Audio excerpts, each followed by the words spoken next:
There must be something about me here this week. There must be. That was your cue, Alice. I know, I was going to wait a little bit longer.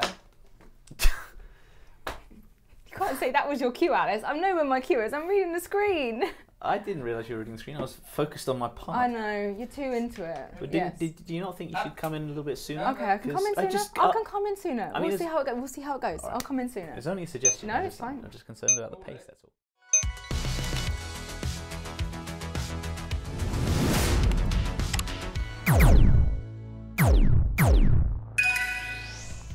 Hello YouTube, Rich here. And I'm Miguel Al, back with another episode of The Weekend Escape. Yep, this is the show where we let you know everything that we've learned this last week. What have we learned actually, Al? Well, I've learned not to trust any cake labelled "Eat Me," because that's how the other Alice went wrong. Sure, but in this case the cake was in the office, not a rabbit hole, and it was brought in for Jacob's birthday. Context, Alice. Context. Putting things into context is our entire job as journalists. Hardly a thing to... I'll put you into context in a minute. Go on then. Richard Scott Jones is a 30-year-old news editor who doesn't appreciate the lessons of Alice in Wonderland. Nice. Very... Yeah, and he gets way too snotty about stupid words. Are you... No, actually, I've actually got nothing. Ah, okay, brilliant. On to the news then. So you know who had a worse week than you on an average week when you had to film one of these shows with me? Don't think that's possible, but who? Square Enix. Oh yeah? How's that? Well, there was a countdown on the official Tomb Raider website which counted down to yesterday, hinting at some kind of an announcement. But in the source code of that website, there was a line called Game Release Date. When is it then? September 14th, and as we knew from previous leaks, it'll be called Shadow of the Tomb Raider, and it'll be the climactic finale of Lara's origin story. It's not really a reboot by this point, is it? It's just a boot. Perfect. Weird they don't market it that way, really, isn't it? Yeah, shut up. I've got another blast from the 90s for you. Oh yeah? Is it a new Westlife record? A bag of pogs? Astonishingly, it's neither. Oh. It's the news that Jeff Goldblum is going to be in Jurassic World Evolution. Wow. I mean, that's great, but how are they going to fit the majesty of Dr. Ian Malcolm into a management sin? It's as if Frontier was so preoccupied with whether or not they could, they didn't stop to think if they should. Well, Jeff said he's going to be with us the whole game, so I reckon he'll be some kind of advisor figure. Oh yeah, that'll probably work. He's also given the game its very, very first review. It gets 10 Goldblums out of a possible 10 Goldblums. That's my highest rating. Is that a world exclusive? I think it might be, yeah. Speaking of which, Ali was in Seattle last week to visit Valve. He was in the room when the studio revealed their first new game in years. Artifacts! Yes, indeed. The Dota card game from the creator of Magic the Gathering. In fact, they revealed so much that it's been easy to miss stuff, and I would just like to highlight one detail, if I may. The cards have banter. What, like you and I? Exactly. Well, in a way. The cards are characters that exist within Dota's world, so if you put two in the same lane, they'll chat and bicker with each other. See, I feel like we're in two different lanes today, Rich. Well, funny you should say that. If you put two rivals together in Artifact, there's a chance they'll start yelling at each other. I can definitely relate with that. And how. Valve on point as always. Let's have a look at some of their greatest innovations. Do you ever wish you could just jump out of bed, get ready, and be at work immediately? Well, thanks to Aperture Science, now you can! Who doesn't love lions? I'm sure that wasn't the initial intention, but it's definitely a good use for the portal gun. As long as you don't go through any material emancipation grills during your day, you'll be able to get home too. Made for science, used in experiments, Valve's portal gun is also a fantastically efficient way to traverse puzzle rooms, especially those designed by an intelligent but cruel AI with too much power. You know, in case you ever find yourself in a situation like that. Left 4 Dead 2 and its predecessor are known for having an AI director who's just a little bit too smart. Hanging about in one area for too long because there's a witch right at the bottom of the stairs you need to go down. Time for a horde. Shooting your teammates loads. Fewer health packs. Running off without your mate. Hope you're well equipped enough to deal with about 3 different special infected at once. What am I saying? Of course you're not. Valve's director is more unforgiving than Clint Eastwood. Proper physics might be standard in games now, but in 2004 developers were still working out how to use it. Most were busy contriving ways to tip heavy objects onto the heads of your enemies, but Valve came up with the perfect tool. With one mouse button, the gravity gun sucks up crates and circular saws like a magnet, and with the other, it sends them clattering off into the world. The gravity gun became Half-Life 2's centerpiece, and when fully upgraded, taught Combine soldiers how to long jump. Why shouldn't Earth's invaders get to compete in the Olympics? You've probably heard of Source, but let's talk about the engine that came before that. Valve started out with Quake's code, but by the time Half-Life was finished, they had something almost entirely different. This nameless engine, later called Gold Source, spawned the Hammer editor and went on to power Counter-Strike, Day of Defeat, and a host of classic mods. Ever heard of Natural Selection, Cry of Fear, or Sven Co-op?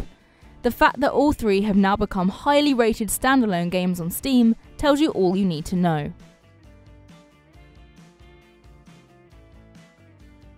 Once upon a time, Steam was just the weird bit of software you had to install before you were allowed to play Half-Life 2. Now, of course, it's the premier delivery platform for the hobby we like to call PC gaming. The service has never been exactly perfect, and in recent years both developers and communities have clashed with Valve over their hands-off approach. But there's no question that Steam put the PC at the forefront of digital games, even while the rest of the industry was trying to declare our platform dead. Dead good, more like. Damn, wish I'd had that comeback 15 years ago.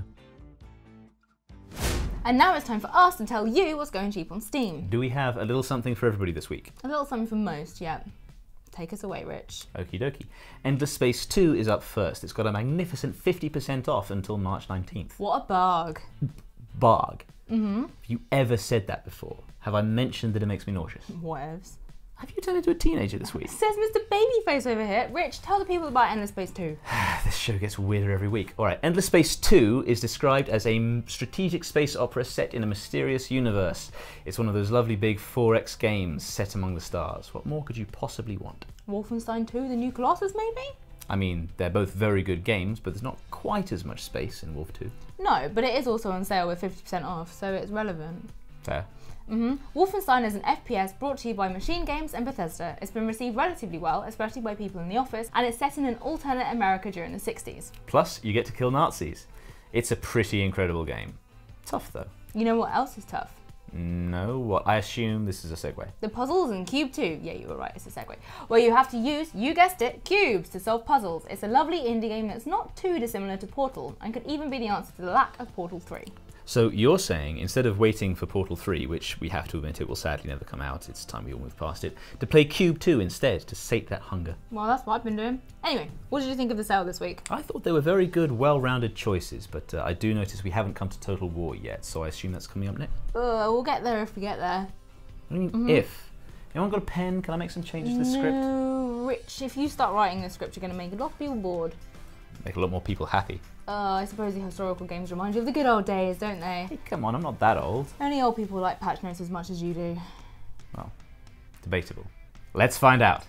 And now it's time for the part of the show where we young people make those things those older people like, patch notes, a little bit more exciting. Alternatively, this is the part of the show where we force interesting updates into this artificial format to patronise to those of you whose attention spans haven't been bombarded by social media. Who's up first? You're up first. Right. You're telling us everything that's coming to PUBG. You ready?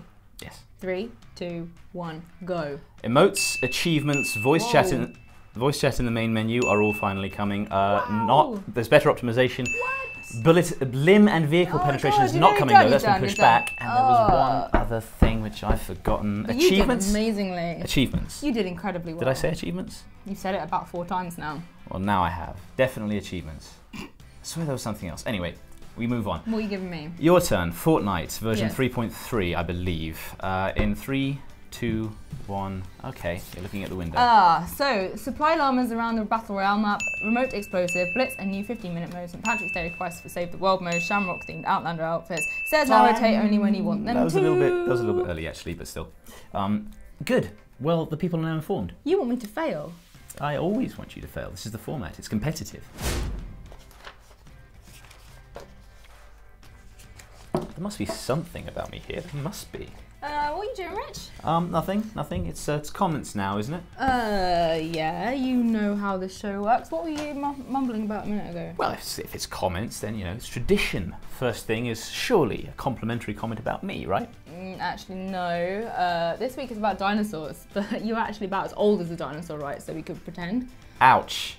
Goldblum would not approve of this cruelty. On our Jurassic World Evolution video from Frontier Expo, Goats McGee says, I really hope you'll be able to play with friends in some way. Maybe each of 4 players builds a park on one of the 4 or 5 islands. Can't help but notice that's actually not about me, but yes, that would be cool. I'm not entirely sure how that would work, considering that they've not implemented it in something like Planet Coaster or anything like that, but rival parks would be fun. Would you set your dinosaurs against one another? Because I don't think I'd be hit for that. Now you mention it, you totally could. But we totally wouldn't, right? Well, I don't know. I feel like if I set up my dinosaurs against your park and you don't want to get involved, then that's fine with me. But then you'd win. Exactly. Our next comment is on our mega upload of Gabe Newell's presentation over at Valve HQ about their upcoming card game, Artifact. Richmond Sanchez says, whatever. Valve making games again. Richmond, do you abbreviate your name to Rich too? I think it's the only way to be. It is nice that Valve are making games again, yeah, I agree.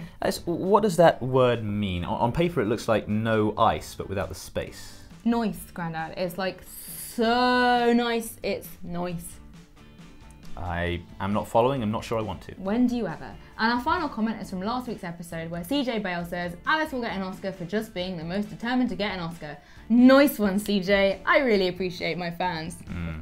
And hey CJ, there's no real talent, though, in being determined, exactly, is there? And I still don't get this nice thing. You'll get there. It's like when we tried to teach you what extra means when the younger people say it. Oh yeah, the youth. And on that patronising note, I think it's time to end the show. I can't believe you called me a dinosaur back there. I work really hard to stay relevant and up to date with my, fellow kids. I was going to say peers. Breaking news, there's an artifact out already, and its name is Richard Scott Jones. I guess it's up to me as the responsible adult here to wrap up this week's show. First of all, I'd like to congratulate Stuart Hayhurst, who is the lucky owner of 2 MSI dragons and some other stuff that we gave away last week. We'll already have been in touch to arrange shipping. Oh, we've got a giveaway this week too.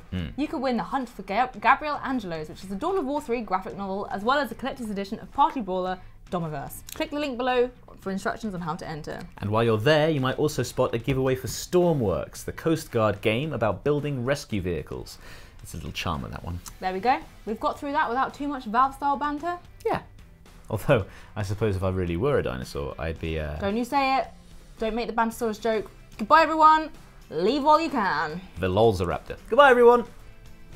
I highly recommend it. It gets 10 Goldblums of a possible 10 Goldblums. That's my highest rating.